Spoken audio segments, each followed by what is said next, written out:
أعوذ بالله من الشيطان الرجيم. بسم الله الرحمن الرحيم. هل أتى على الإنسان حين من الدهر لم يكن شيئا مذكورا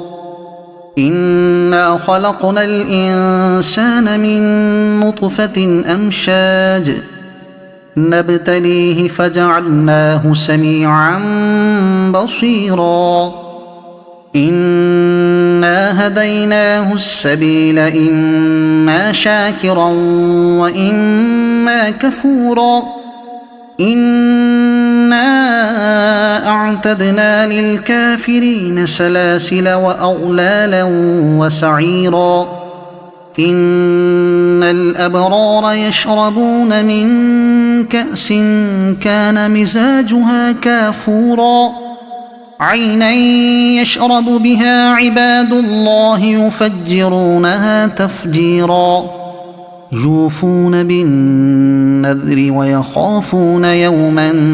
كان شره مستطيرا ويطعمون الطعام على حبه مسكينا ويتيما وأسيرا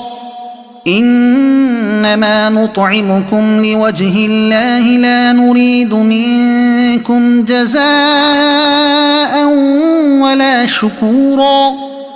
إنا نخاف من ربنا يوما عبوسا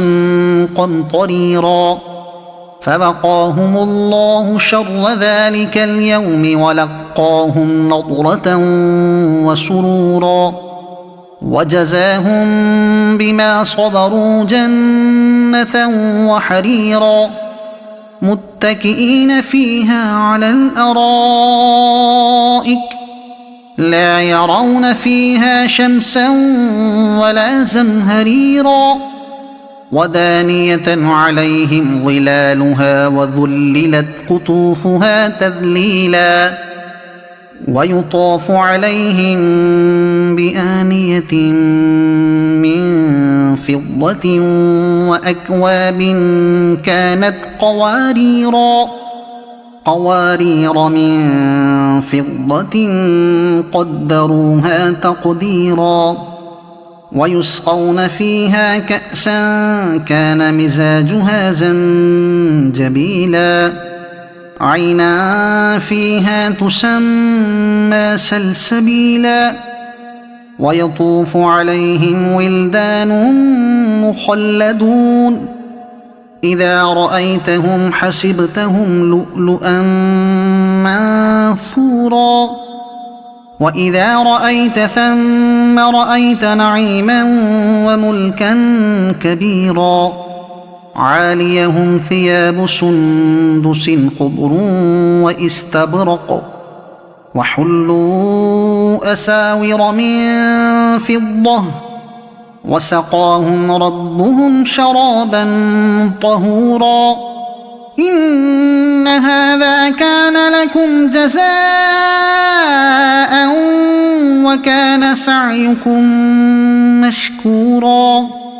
إنا نحن نزلنا عليك القرآن تنزيلا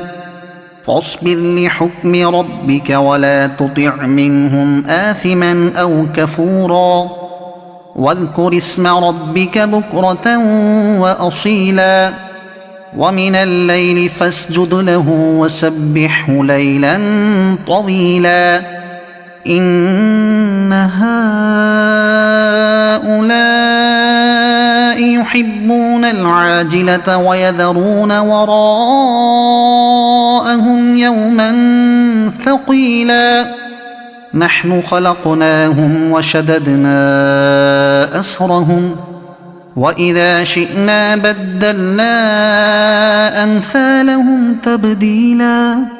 إن هذه تذكرة فمن شاء اتخذ إلى ربه سبيلا وما تشاءون إلا أن يشاء الله إن إن الله كان عليما حكيما يدخل من يشاء